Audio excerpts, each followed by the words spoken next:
الحمد لله الحمد لله وحده والصلاة والسلام على من لا نبي بعده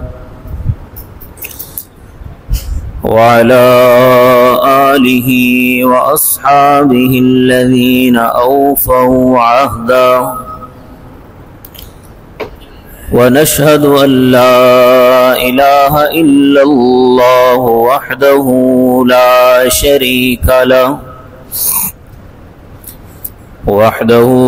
شريك له في الخلق والأمر إرغاما لمن جحد به وكفر ونشهد أن سيدنا ومولانا محمدا عبده ورسوله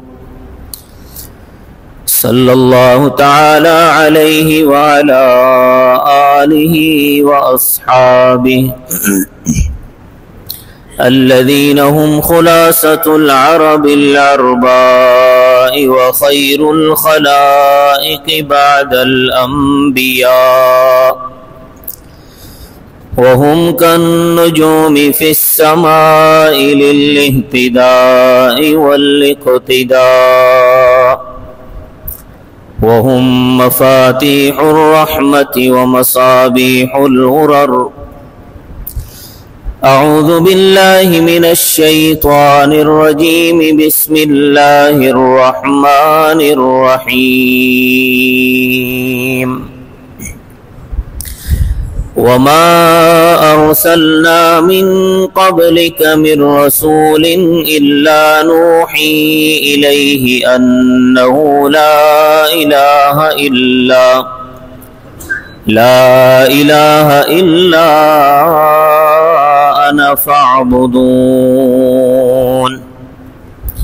صدق الله العظيم.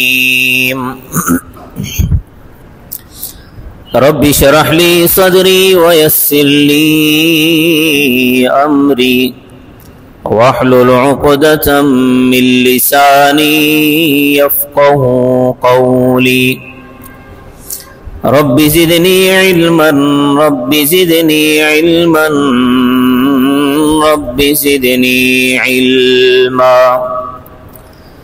سبحانك لا علم لنا إلا ما علمتنا إنك أنت العليم الحكيم. تمام حضرات درود شریف پڑھ لیں.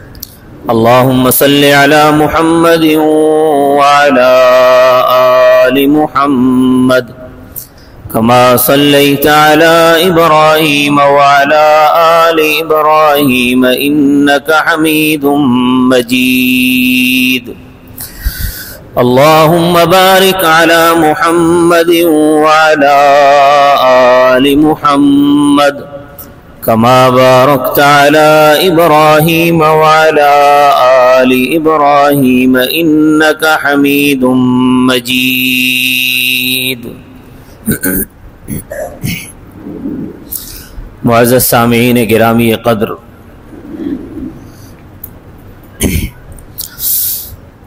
جو آیت کریمہ میں نے آپ حضرات کے سامنے تلاوت کی ہے، اس آیت کریمہ میں اللہ تبارک و تعالی نے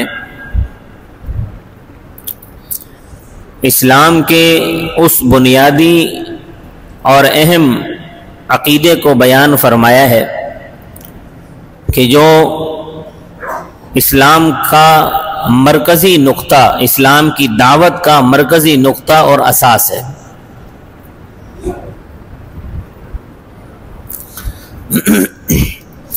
حضرت آدم علیہ نبینا علیہ السلام سے لے کر خاتم الانبیاء حضرت محمد الرسول اللہ صلی اللہ علیہ وسلم تک جتنے بھی انبیاء تشریف لائے ان سب کی دعوت کا مرکزی نقطہ یہی عقیدہ تھا، اور وہ عقیدہ کیا ہے؟ وہ ہے عقیدہ توحید۔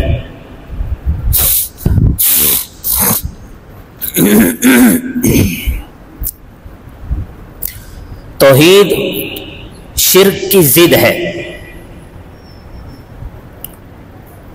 توحید اسلام کا معیار ہے۔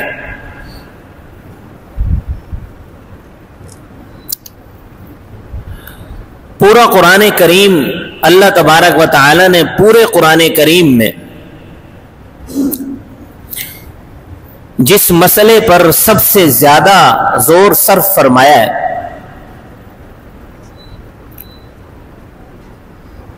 انبیاء کرام نے سب سے زیادہ جس مسئلے کو بیان کیا ہے وہ یہی مسئلہ توحید ہے۔ پورا قرآن اسی عقیدے سے بھرا پڑا ہے۔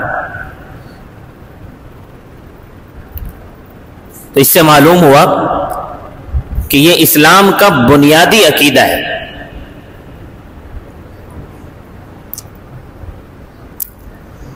آدم علیہ السلام سے لے کر حضور اکرم صلی اللہ علیہ وسلم تک انبیاء تبدیل ہوتے رہے،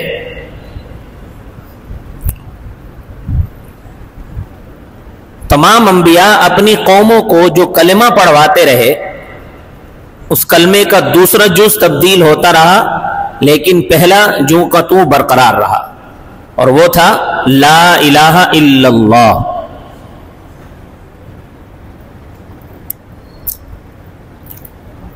یہ لا الہ الا اللہ اسی طرح باقی رہا، اس میں کوئی تبدیلی نہیں آئی۔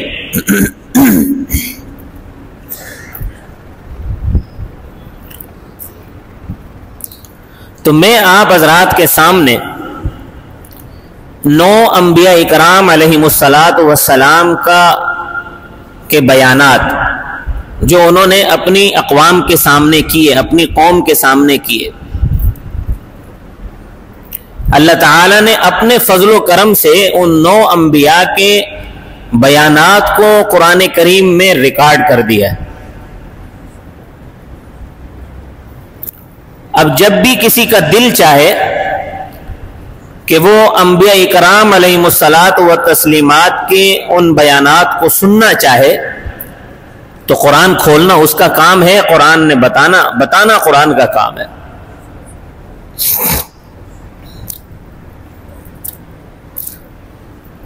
ان انبیاء میں سب سے پہلی تقریر، سب سے پہلا بیان حضرت نوح علیہ الصلاۃ والسلام کا ہے۔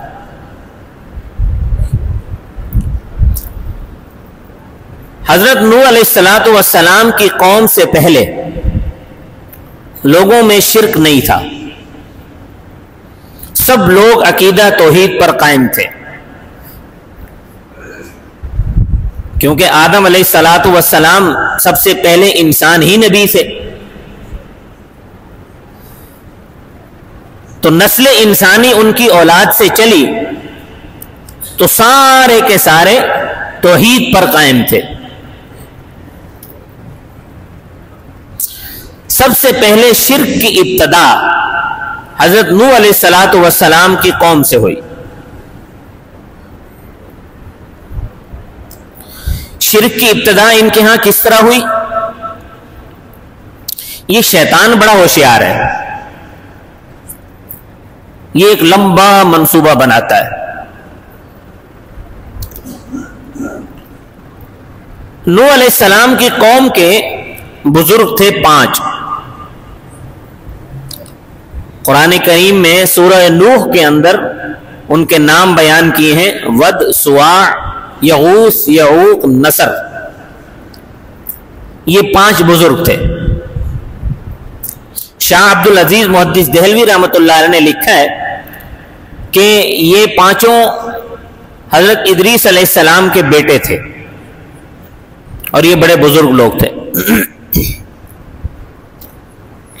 ان 5 کا، یہ 5 اس قوم کے اندر تبلیغ کیا کرتے تھے، مسائل بتایا کرتے تھے، بڑے عبادت گزار لوگ تھے، اور لوگوں کو ان سے محبت بھی بہت زیادہ تھی۔ اب جب ان پانچوں کا انتقال ہو گیا تو قوم بڑی پریشان ہوئی۔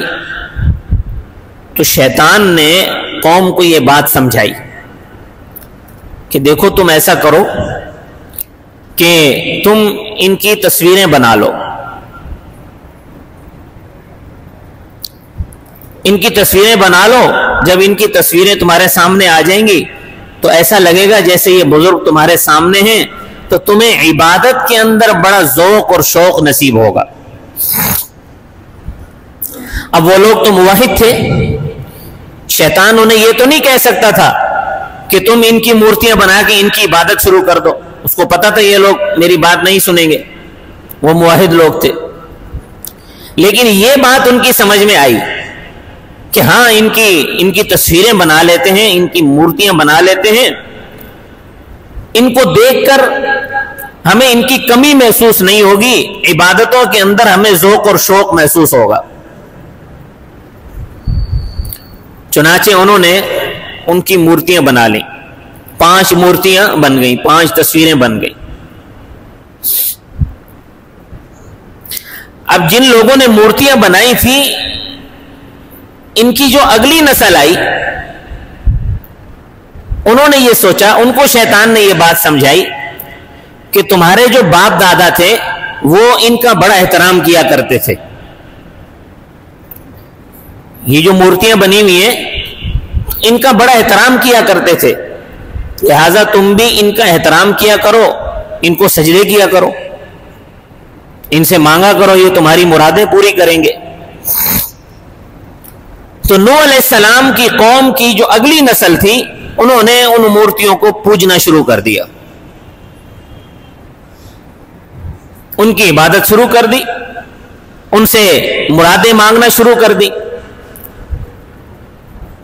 حیا گئی، شرافت گئی، جب سب کچھ چلا گیا تو اللہ تعالیٰ کے پیغمبر حضرت نوح علیہ السلام تشریف لے آئے۔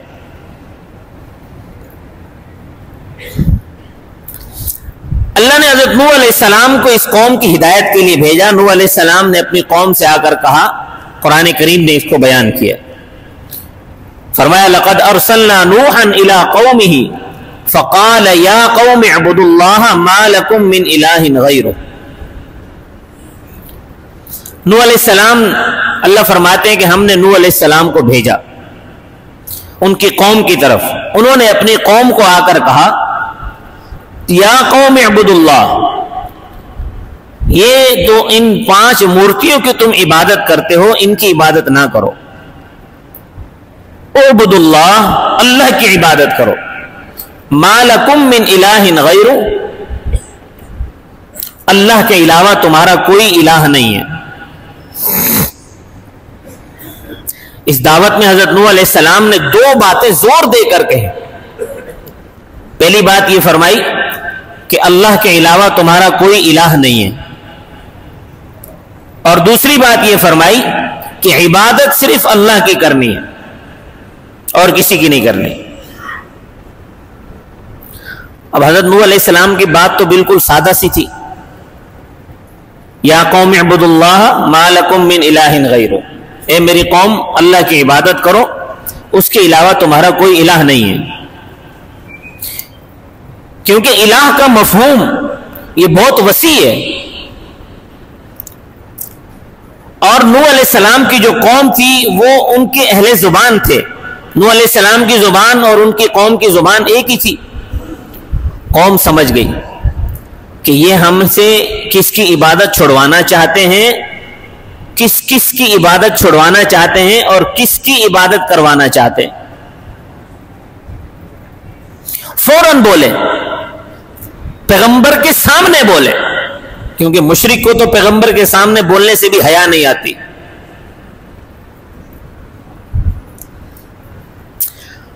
قوم نے کہا، قرآن کریم کہتا ہے وَقَالُوا لَا تَذَرُنَّ آلِهَتَكُمْ وَلَا تَذَرُنَّ وَدًّا وَلَا سُوَاعًا وَلَا يَغُوثَ وَيَعُوقَ وَنَسْرًا۔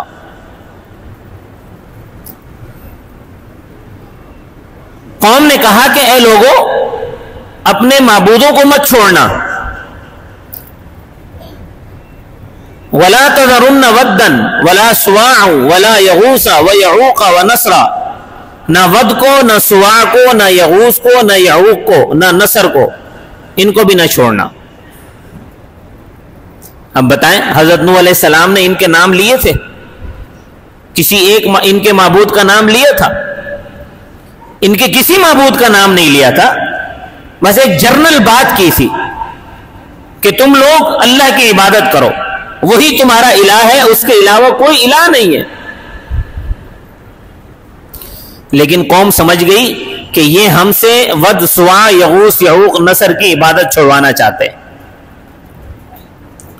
تو یہ ود، سواع، یغوث، یعوق، نصر قرآن نے جن کو بیان کیا ہے کہ یہ ان کے معبود تھے، بخاری شریف میں ان کے بارے میں روایت ہے.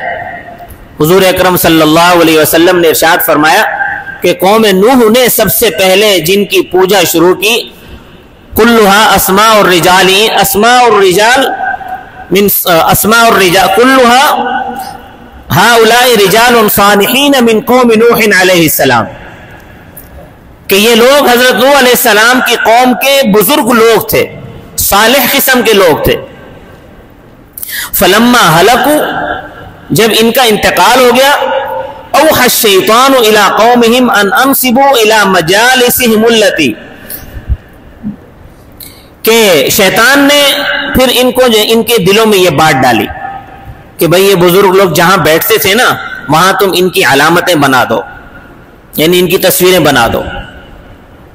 الى مجالسهم التي يجلسون، کہ جس جگہ پر وہ بیٹھتے تھے وہاں تم ان کی مورتیاں بنا دو. تو یہ بات ان کو سمجھ میں آ گئی. تو یہ وہ 5 معبود تھے ان کے، جن کی اگلی جو نسل تھی انہوں نے عبادت شروع کر دی. پہلے لوگوں نے ان کی مورتیاں بنائی کیونکہ ان کے دلوں میں احترام بھی تھا. جب اگلی نسل آئی تو وہ تو پھر ایک قدم آگے چھلانگ مار دیے نا، انہوں نے ایک قدم آگے چھلانگ ماری، ان کو سجدے شروع کر دیے. حضرت نوح علیہ السلام نے جب قوم کو سمجھایا، لیکن قوم نے حضرت نوح علیہ السلام کی بات نہیں مانی، بلکہ حضرت نوح علیہ السلام کو انہوں نے گالیاں دی. حضرت نوح علیہ السلام کو کہنے لگے قالوا وجئتنا لتلفتنا عما وجدنا قال الملأ من قومه انا لنراك في ضلال مبين. قال الملأ من قومه انا لنراك في ضلال مبين. قوم کہنے لگی کہ ہم تو تجھے کھلی گمراہی میں پاتے ہیں، یہ تو جو یہ ہم سے بات کرتا ہے یہ تو ہم سمجھتے ہیں کہ تو گمراہ ہو گیا ہے. یہ سب سے پہلی گالی تھی کہ جو حضرت نوح علیہ السلام کو دی گئی. کیا حضرت نوح علیہ السلام نے ان میں سے کسی کو گالی دی تھی؟ کیا حضرت نوح علیہ السلام نے ان کے کسی معبود کو برا کہا تھا؟ کیا حضرت نوح علیہ السلام نے ان میں سے کسی کے بڑے کو سخت سست کہا تھا؟ کسی کو کچھ نہیں کہا تھا، صرف یہ کہا تھا کہ اللہ کی عبادت کرو، اس کے علاوہ تمہارا کوئی الہ نہیں ہے.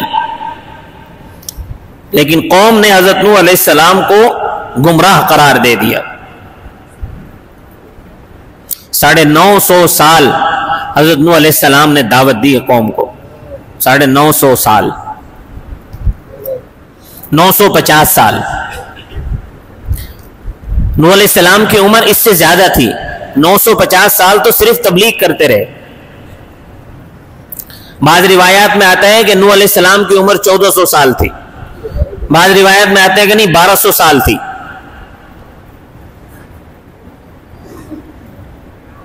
سب سے زیادہ عمر حضرت نوح علیہ السلام نے تبلیغ کی ہے، سب سے زیادہ. لیکن چند لوگوں نے آپ کی بات کو تسلیم کیا، چند لوگوں نے آپ کی بات کو مانا. بالآخر حضرت نوح علیہ السلام کی قوم پر اللہ کا عذاب آیا اور اللہ نے پوری انسانیت، جتنے لوگ اس وقت دنیا پہ بستے تھے، جتنے حصے زمین کے جس حصے پر، کیونکہ اس وقت آبادی بہت کم تھی، تو جتنے لوگ اس حصے پہ بستے تھے بس وہی لوگ تھے، وہ سارے کے سارے اللہ نے ہلاک کر دیے. نجات صرف ان کو ملی جو حضرت نوح علیہ السلام پر ایمان لے آئے تھے، اور جو کشتی میں سوار ہو گئے تھے، باقی کسی کو نجات نہیں مل سکی. پھر دوبارہ سے نسل انسانیت کی ابتدا حضرت نوح علیہ السلام سے ہوئی ہے. اس لیے حضرت نوح علیہ السلام کو آدم ثانی بھی کہا جاتا ہے.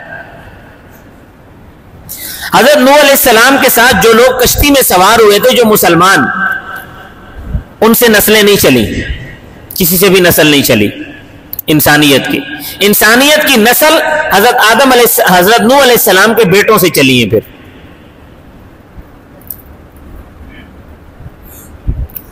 دوسرا بیان حضرت ہود علیہ السلام. قوم عاد بھی شرک و بدعت کی رسیا تھی. انہیں بھی جب تک کوئی 2-4 معبود پوجنے کے لیے نہیں ملتے تھے، ان کا کھانا ہضم نہیں ہوتا تھا. اللہ تبارک و تعالی نے قوم عاد کی طرف حضرت ہود علیہ السلام کو مبعوث فرمایا. قرآن کریم نے اس بیان کو بھی ریکارڈ کیا ہے. فرمایا وَإِلَىٰ عَادٍ أَخَاهُمْ هُودًا قَالَ يَا قَوْمِ اعْبُدُوا اللَّهَ مَا لَكُمْ مِنْ إِلَٰهٍ غَيْرُهُ. ہم نے قوم عاد کی طرف ہود کو بھیجا، ان کے بھائی ہود کو بھیجا. قرآن نے حضرت ہود علیہ السلام کو قوم عاد کا بھائی اس لیے کہا کہ وہ انہی کی قوم کے تھے، انہی میں سے تھے، تو قومیت کے اعتبار سے تو وہ بھائی تھے. تو حضرت ہود علیہ السلام نے اپنی قوم سے کہا یا قوم اعبدوا اللہ ما لکم من الہ غیرہ، اے میری قوم اللہ کی عبادت کرو، اس کے سوا تمہارا کوئی معبود نہیں ہے، نہ کوئی تمہارا حاجت روا ہے، نہ کوئی تمہارا مشکل کشا ہے، نہ کوئی تمہارا دستگیر ہے، نہ کوئی تمہیں اولادیں دینے والا ہے، نہ کوئی تمہاری مشکلیں حل کرنے والا ہے. یہ سارے کام کرنے والی ذات ایک اللہ کی ہے، لہذا اس کی عبادت کرو.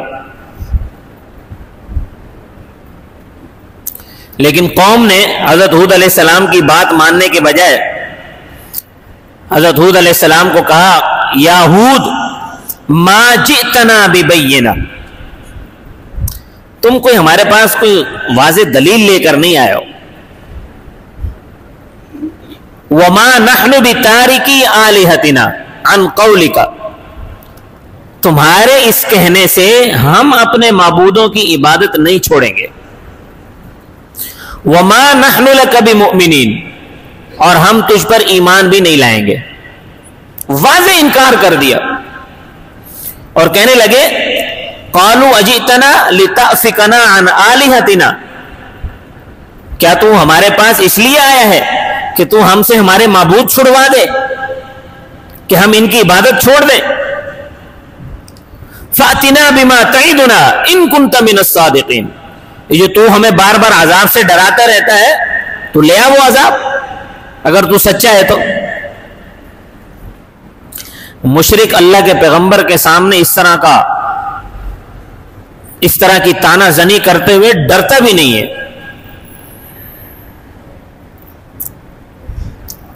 کہتے تھے کہ لے آ تو وہ عذاب جس کا تو ہم سے وعدہ کرتا ہے، اور کہنے لگے قالوا اجئتنا لنعبد اللہ وحدہ ونذر ما كان يعبد آباؤنا، کہ تو ہمارے پاس اس لیے آیا ہے تاکہ ہم ایک اللہ کی عبادت کریں، جس نے ایک پروردگار کی عبادت کرے. وَنَذَرَ مَا كَانَ يَعْبُدُ آبَاؤُنَا، اور جن معبودوں کی عبادت ہمارے باپ دادا کرتے تھے ان کو ہم چھوڑ دیں. فَأْتِنَا بِمَا تَعِدُنَا إِن كُنْتَ مِنَ الصَّادِقِينَ، اگر تو سچا ہے تو وہ عذاب لے آ ہمارے اوپر.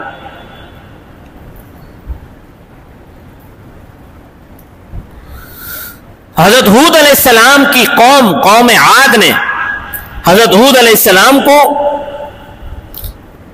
5 باتیں بڑا زور دے کر کہیں.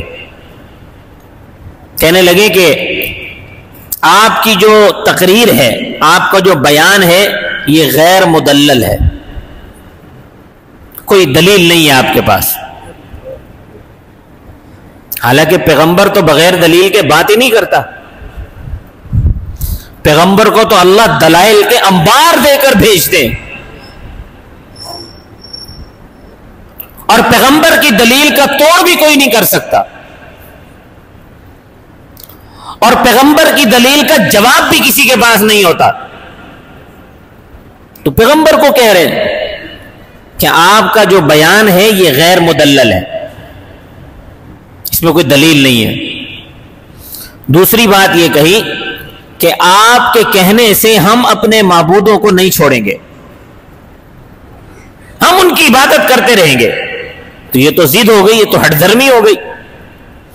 پیغمبر کے دلائل سننے کے بعد، پیغمبر کے معجزات دیکھنے کے بعد، پیغمبر کی بات کا جواب نہ دے سکنے کے باوجود بھی کہنے لگے کہ ہم تمہارے کہنے سے اپنے معبودوں کو نہیں چھوڑیں گے، لہذا ہم ان کی عبادت کرتے ہی رہیں گے. اور تیسری بات یہ کی کہ تجھے ہمارے معبودوں کی مار پڑ گئی ہے. یعنی یہ جو تو باتیں کرتا ہے نا، یہ پاگلوں والی باتیں، اس طرح کی باتیں پاگل کرتے ہیں. یہ حضرت ہود علیہ السلام کو قوم عاد کہہ رہی ہے، نبی کو پاگل قرار دے دیا. اور چوتھی بات یہ کی، کہنے لگے کہ اگر تیرا بس چلتا ہے ہم پر تو تو وہ عذاب لے آ جس کا تو ہم سے وعدہ کرتا ہے، اگر تو سچا ہے تو. مشرکین مکہ بھی نبی کریم صلی اللہ علیہ وسلم سے یہی کہتے تھے کہ آپ لے آؤ وہ عذاب، اللہ سے دعا کرو اللہ ہم پر پتھر برسائے تاکہ ہم مر جائیں، تاکہ آپ کی جان تو چھوٹے. اس طرح کی باتیں کرتے تھے. اور پانچویں بات انہوں نے یہ کی کہ تو ہمیں صرف ایک اللہ کی عبادت کی دعوت دیتا ہے، وما نحن بمؤمنین، ہم مومن، ہم تجھ پر ایمان لانے والے نہیں ہیں. لہذا خلاصہ کلام یہ نکلا کہ تو جتنا بھی ہم کو تبلیغ کر لے، جتنا ہم کو سمجھا لے، ہم تجھ پر ایمان نہیں لائیں گے. یہ پیغمبر کا حوصلہ اور ہمت ہوتی ہے. پیغمبر کے اندر حوصلہ ہوتا ہے کہ وہ اتنی باتیں سننے کے باوجود بھی، اتنا ظلم و ستم سہنے کے باوجود بھی وہ اپنی قوم کو دعوت دیتا رہتا ہے. پیغمبر اپنی قوم کو دعوت دینے سے پیچھے نہیں ہٹتے. لیکن جب حضرت ہود علیہ السلام نے دیکھا کہ یہ قوم تو کسی حال میں ماننے کو تیار نہیں ہے، تو بالآخر اپنی قوم کے لیے بد دعا کی، ان پر بھی اللہ کا عذاب نازل ہوا، یہ قوم تباہ و برباد ہو گئی. اللہ تبارک و تعالی مجھے اور آپ کو عقیدہ توحید سمجھنے کی توفیق عطا فرمائے. انشاءاللہ بقیہ انبیاء کے بیانات اگلے جمعہ بیان کروں گا. وما علینا الا البلاغ المبین.